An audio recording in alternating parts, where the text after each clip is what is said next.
Olá, meu nome é Guilherme do Brushtop e esse daqui é o canal História Fora de Foco, onde normalmente eu falo sobre história. Esse daqui é mais um vídeo de uma série que eu estou fazendo aqui no canal, que é uma série sobre livros perdidos. Livros que existiam, mas não existem mais, foram destruídos ou se perderam, mas de um jeito ou de outro, nem eu nem você, infelizmente, nunca mais poderemos ler estes livros. A história que eu quero te contar no vídeo de hoje é uma história que começa na Segunda Guerra Mundial, quando dois oficiais nazistas estão brigando. Só que quem vai sofrer com essa briga não é nenhum dos dois, é uma terceira pessoa. Essa pessoa é um judeu polonês que um desses oficiais tinha pegado como seu protegido. Em troca de sua proteção, ele deveria pintar alguns afrescos na casa desse oficial nazista. Afinal, esse homem, ele era um artista e ele pintava muito bem. Durante essa briga, um dos oficiais nazistas vê que ele tem um problema. Ele não pode ferir, ele não pode matar. Ali não é o seu companheiro de farda. O que ele faz? Para ferir indiretamente o oficial, ele mata o protegido dele. Mata esse judeu polonês. E esse judeu polonês, do qual eu não falei o nome até agora, era um dos grandes autores europeus do século XX, o autor do Livro Perdido, do qual eu falarei para você aqui nesse vídeo, um escritor chamado Bruno Schuss.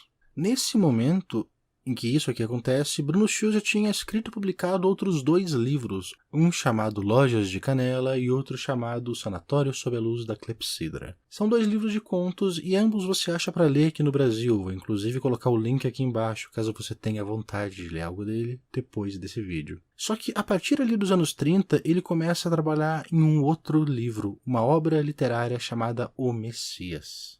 Essa obra era considerada por Bruno Schuss como a sua obra-prima, seu grande livro. Só que, infelizmente, no ano de 1942, em um pequeno vilarejo que à época pertencia à Polônia, mas hoje pertence à Ucrânia, um lugar chamado Drohobych, esse livro desapareceu junto de Bruno Schuss. Muito se falou e se cogitou sobre esse livro ao longo do tempo. Algumas pessoas acreditam que a história era sobre o Messias indo visitar esse vilarejo de Drohobych.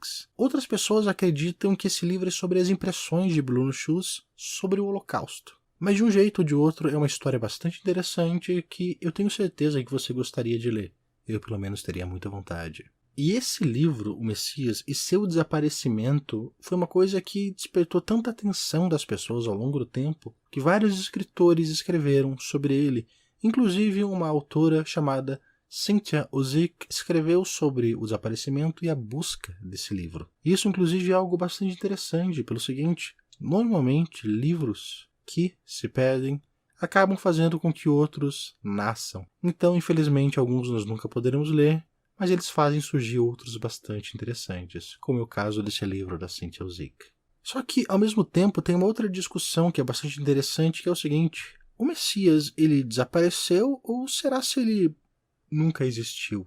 A verdade é que Bruno Schuss ele vai falar muitas vezes sobre esse livro em cartas que sobreviveram, descrevendo inclusive ele como seu romance com R maiúsculo. Tem também um crítico literário chamado Arthur Sandauer, que é um amigo ali de Bruno Schuss, que revela ter lido alguns capítulos desse livro e diz que sim, ele realmente existiu e infelizmente realmente se perdeu. Outra coisa interessante é que, como os dois primeiros capítulos desse livro funcionavam de forma independente, quase como contos, Bruno Schuss vai publicar os dois no livro O Sanatório sob o Signo da Clepsidra. Então, felizmente, uma pequena parcela do Messias nós podemos ler. Tem um outro detalhe ainda interessante sobre o Messias, e se, como eu, você gosta de histórias em quadrinhos, eu tenho certeza que você vai gostar disso, pelo seguinte: se você se lembra, lá no comecinho desse vídeo eu falei que o Bruno Schuss era um artista que pintava frescos, não é? Em troca de ser protegido por esse oficial nazista. Além de escrever, ele também pintava, ele também desenhava, e o Messias contava com várias ilustrações que deveriam servir não apenas para ilustrar o livro, mas servir como um aparato literário para que você lesse o livro e as ilustrações e juntos eles criassem uma história nunca funcionando sozinhos.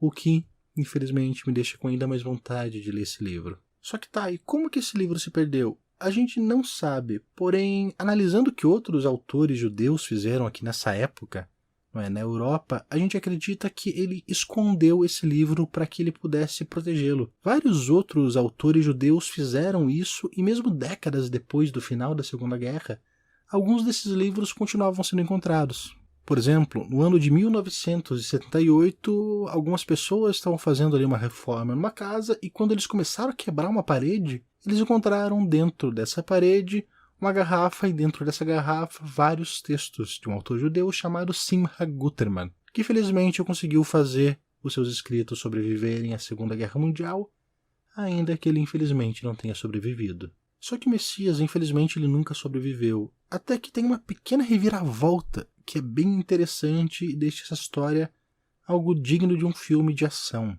No ano de 1990, um ministro das Relações Exteriores da Polônia é contactado por um ex-agente da KGB. Esse ex-agente da KGB disse que a polícia política russa tinha o Messias em mãos. Eles mandaram ali para a Polônia algumas páginas desse livro que especialistas na obra de Bruno Schulz leram e disseram: olha, isso aqui pode muito bem ser o Messias.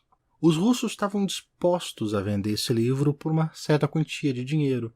O que fizeram então foi: a Polônia então mandou um diplomata para a Rússia com uma certa quantia de dinheiro para que ele comprasse esse livro. Só que o que acontece depois, infelizmente, nós nunca vamos saber. Pelo seguinte, no caminho de volta para a Polônia, esse diplomata russo bateu o carro que pegou fogo, carbonizando tanto ele quanto um livro que poderia ou não poderia estar no carro junto dele.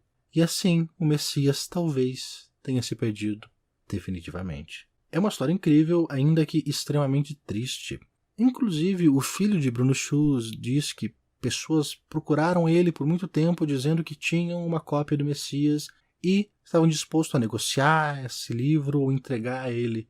Só que nenhuma nunca provou realmente ter esse livro ou foi adiante com essas mensagens que enviavam para ele. E assim, o Messias e Bruno Schulz, infelizmente, se perderam. E terminamos esse vídeo. Espero que você tenha gostado dele na imagem do que se possa gostar de um assunto assim tão trágico e complicado. E vale sempre a pena lembrar que esse vídeo foi feito em cima de um livro chamado Histórias de Livros Perdidos, de um autor chamado Giorgio van Straten, que conta essa e várias outras histórias no seu livro. Se você gostou dela, vale muito a pena ler. O livro é sensacional e Giorgio escreve muito bem. Eu continuo aqui essa série e semana que vem eu trago outro vídeo sobre outro livro perdido para você, dessa vez falando sobre um livro de um autor russo. Um autor que talvez você tenha ouvido falar já, chamado Nikolai Gogol.